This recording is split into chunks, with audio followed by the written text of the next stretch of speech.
ప్రభు అయిన యేసుక్రీస్తు సమాధి చేయబడ్డాడు. సమాధి దగ్గరకు వచ్చింది. ప్రభు అయిన యేసుక్రీస్తు దేహం ఆమె కనబడలా. యేసుని ఎవరో ఎత్తుకుపోయారని కంగారు పడింది.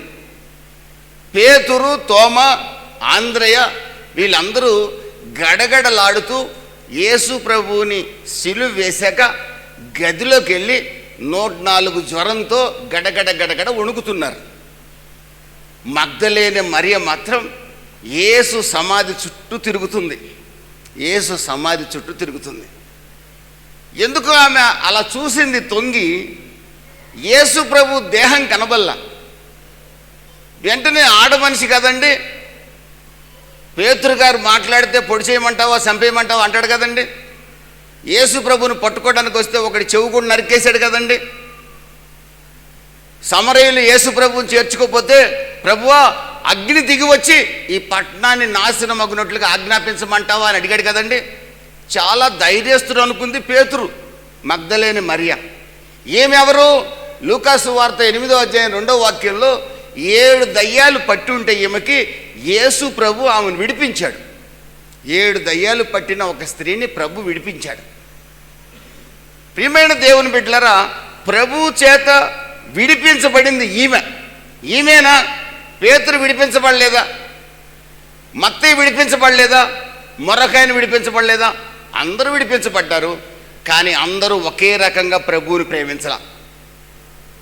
ఈ రోజున ప్రభు అడుగుతున్నాడు, నేను మిమ్మల్ని విడిపించాను కదా, నీ కుటుంబంలో ఎన్నో అద్భుతాలు చేశాను కదా, నీ వ్యక్తిగత జీవితాన్ని మార్చాను కదా, నువ్వు నన్ను శాశ్వతమైన ప్రేమతో ప్రేమిస్తున్నావని అడుగుతున్నాడు. మగ్దలేని మరియ విడిపించబడింది. పురుషులందరూ పారిపోయినా ఆమె మాత్రం సమాధి దగ్గరే తచ్చాడుతూ ఉంది. ప్రభు దేహం కనపడలా. పేతురు దగ్గరికి వెళ్ళింది పరుగు పెట్టిన, నా ప్రభువుని ఎవరో ఎత్తుకుపోయారు, నా ప్రభువు కనపట్లేదు అన్నది. చనిపోయిన శవం, ఆ శవంతో మనకేం పని? ప్రియమైన దేవుని బిడ్డలారా, పేతురు అతని స్నేహితులు పరుగున వచ్చారు. సమాధిలోకి దిగి చూశారు. యేసు ప్రభు దేహం లేదు. వాళ్ళకి ఇంకా జ్వరం పెరిగింది. 105 అయిపోయింది. 104 కల్లా 105కి వెళ్ళిపోయింది. ఎందుకంటే యేసు ప్రభు దేహాన్నే ఎత్తుకొని వెళ్ళిపోయారు. మనల్ని బ్రతకనిస్తారా? మరణ భయము పేతురుని ఆవరించింది. ఏం చేశారు తెలుసా? వెంటనే అక్కడి నుంచి పరుగున మరల తిరిగి తమ గదులకి వెళ్ళిపోయారు. కానీ ఆ అధ్యాయంలో మీరు చదివితే మగ్దలేని మరియ మాత్రం ఆ చోటనే నిలిచి ఉన్నది. 2 చేతుల పైకి దేవునికి స్తోత్రం చెప్పండి, హల్లెలూయా. మగ్దలేని మరియ మాత్రం సమాధి దగ్గరే నిలిచి ఉంది. మగ్దలేని మరియ ప్రభువుని శాశ్వతమైన ప్రేమతో ప్రేమించింది. ఒక స్త్రీ అండి, చంపుతారని తెలుసు, ఎవడు వచ్చి ఏం చేస్తాడో తెలియదు. పురుషులే పారిపోయారు, అండగా ఎవరు లేరు. యేసు ప్రభు బతుకున్నాడా అంటే లేడు. శవం కోసం, యేసు ప్రభు శవం కనపట్లేదని. ప్రియమైన దేవుని బిడ్డలారా, మరియ, మగ్దలేని మరియ, మగ్దల ప్రాంతానికి చెందిన మరియ, యేసు తనకు చేసిన విడుదలకు, తనను దయ్యాల నుంచి విడిపించిన ఆ అద్భుతాన్ని బట్టి యేసుని ప్రేమిస్తుంది ప్రేమిస్తుంది ప్రేమిస్తుంది ప్రేమిస్తుంది శాశ్వతమైన ప్రేమగా మారింది. మరణానికి కూడా ఆమె వెనుదీయలేదు. ఏమండి ఆమెకు వచ్చిన బ్లెస్సింగ్? శాశ్వతమైన ప్రేమతో ప్రేమించింది కదండి. ఆమెకు వచ్చిన ఆశీర్వాదం ఏంటని మీరు అడిగితే అక్కడే రాయబడింది ఆశీర్వాదం. యేసుక్రీస్తు పునరుద్ధానానికి మొదటి సాక్షి అయింది. దేవునికి స్తోత్రం కలుగును గాక. యేసు ప్రభువుని వెంబడించిన పురుషులందరూ కనుమరుగైపోయారు. ఒక స్త్రీ పేతురు దగ్గరికి, అతని స్నేహితుల దగ్గరికి వెళ్ళి మరణించిన యేసు లేచాడని సాక్ష్యం చెప్పింది.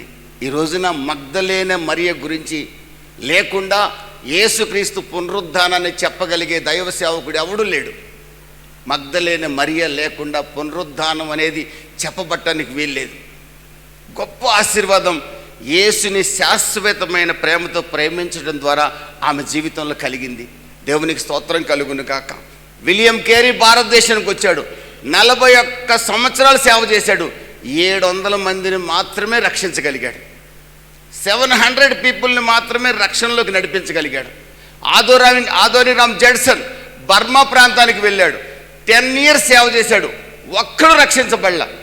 కానీ నిరాశ చెందల, నిస్పృహ చెందల, యేసుని ప్రేమిస్తూనే ఉన్నారు. శాశ్వతమైన ప్రేమతో ప్రేమించారు. నిరాశ నిస్పృహలు వాళ్ళ జీవితంలో రానివ్వల. యేసు మమ్మల్ని విడిపించాడు. మేము యేసుని ప్రేమిస్తూనే ఉంటాం. ప్రాణం పోయేంత వరకు ప్రేమిస్తూనే ఉంటాం. ప్రియమైన దేవుని బిడ్డలారా, భారతదేశం అంతా విప్లవాత్మకంగా సువార్త ప్రకటించబడింది. ప్రియమైన వాళ్ళ శామ్యూయల్ ఎస్ డే నెల్లూరు పట్టణంలో అడుగుపెట్టాడు. బ్యాప్టిస్ట్ మిషన్, కెనడియన్ మిషన్ స్థాపించింది ఆయనే.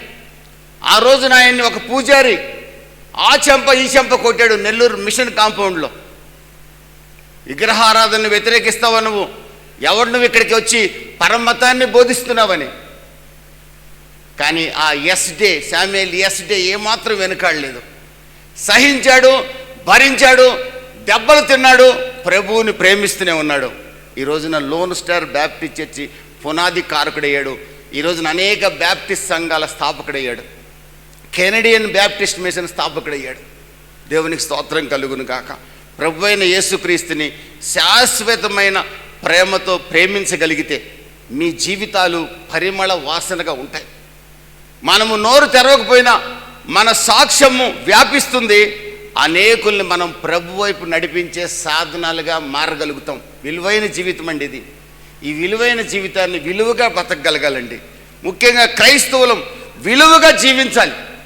మన కులం మనల్ని రక్షించలా, మన మతం మనల్ని రక్షించలా, మన కొరకు ప్రాణం పెట్టిన యేసుక్రీస్తు రక్షించాడు.